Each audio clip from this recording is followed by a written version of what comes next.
Joe Biden recently expressed consternation and surprise at what Russia has done in the Ukraine. In fact, listening to him, it kind of reminded me a little bit of Jimmy Carter's reaction when the Soviets first invaded Afghanistan in 1979. Carter was like, I didn't see that one coming. And you get very much the same thing from Biden. So I'm going to quote Biden here, quote, how did we get to the place where, Putin decides he's going to just invade Russia? Now, he actually means Ukraine, so let's correct him there. And he goes, nothing like this has happened since World War II. So Biden is really befuddled about why Putin would do this. And it doesn't seem to occur to him that the reason might have something to do with the befuddled one himself. In other words, when you have a weak and senile bumbler in the White House, Putin goes, now's the time. Time for me to move. Trump's out of there. We got Biden. Biden's doesn't even know what's going on in his own country, let alone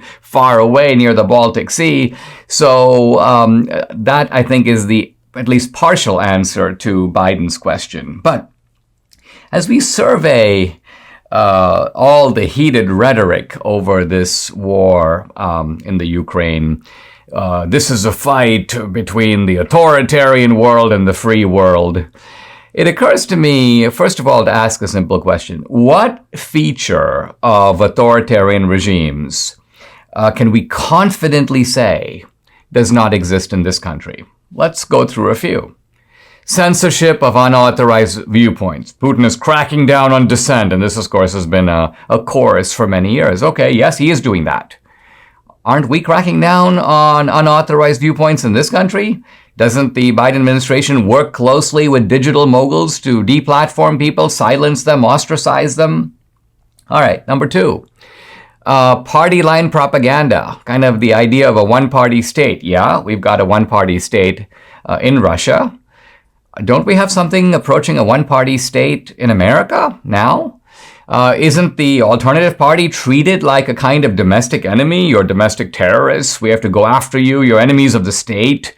And the general idea is that only the views of one party are legitimate. The media, of course, has become a vehicle of virtually state propaganda, pretty much, again, the same as in Russia.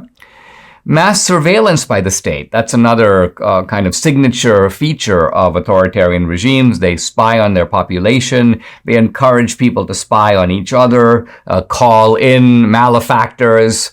And again, we see that here. We see mass surveillance. We see the FBI putting up, have you seen this guy? Have you seen that guy? Turn in your uncle, turn in your parents. Did you see your dad on January 6th go to Washington? Call him in. One of the January 6th trials actually involves the rather, disturbing scene of a teenage or 20-something kid who essentially turned in his own father. And ideological indoctrination in schools, another feature of authoritarian societies. We've got it right here at home. And so this line has now become a little blurred. I'm not saying it's completely erased. I obviously would prefer to live in America than I would in Russia or any other authoritarian society. But nevertheless, we feel our liberties being constrained. And we see this in all kinds of ways. Here is a fact I've mentioned before. A woman, a Russian singer at the Met, Netrebko, was just canceled by the Met. And they put out a statement that makes it sound like she may have died. They go, it's a great artistic loss for the Met and for opera. But she didn't die. She's available. She's happy to sing. The Met has canceled her because they claim that she's pro-Putin. Well, she may be pro-Putin in her views. She's Russian, but more importantly, she's a singer. Who cares? She's not exactly evangelizing for Putin. She's singing classical music. And so they say, well, that's okay. You know what? We gotta teach Russia a lesson. We need to cancel artists who are sympathetic to Russia. But the point I'm trying to make is when you're doing that, isn't that precisely one of the features of authoritarian regimes, that they use ideology as a way to suppress art? There's an article in the New York Times that talks about how interesting it is and even kind of cool.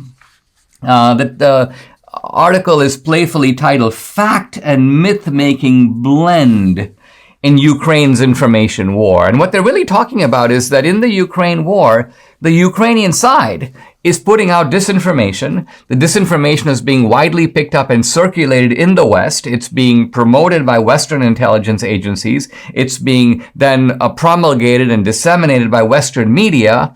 And the idea is that all of this is okay because it's being done by the good guys. In other words, so what if we're kind of making stuff up? The Russians make up stuff too. And once again, we come back to my point, which is a blurred line between them and us. We're doing what they're doing. They put out disinformation. We put out disinformation. Now, look, governments do, in fact, put out disinformation.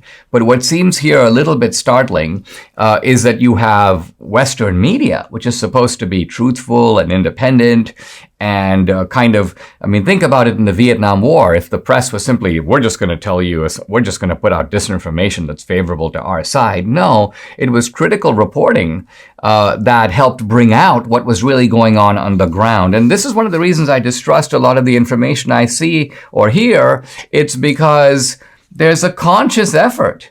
Again, on the part of the Ukrainian government, yes, but also on the part of the CIA, Western intelligence agencies. They go, yeah, you know what? This is going to make the Ukrainians look good. This is going to make Putin look bad. And so things that would otherwise be unacceptable, noble lies, if you will, are being tolerated. Here is the International Cat Federation banning Russian cats from competition. What? One of the features, again, of authoritarian regimes, the politicization of literally everything. You can't even have a cat show without someone going, hey, that's a Russian cat. It always reminds me of the old Disney movies. That's an aristocat. We have no tolerance for aristocrats here. We're proletarian cats. And so intolerance, surveillance, censorship, they do it, and we don't like it when we see them doing it, so why are we doing it?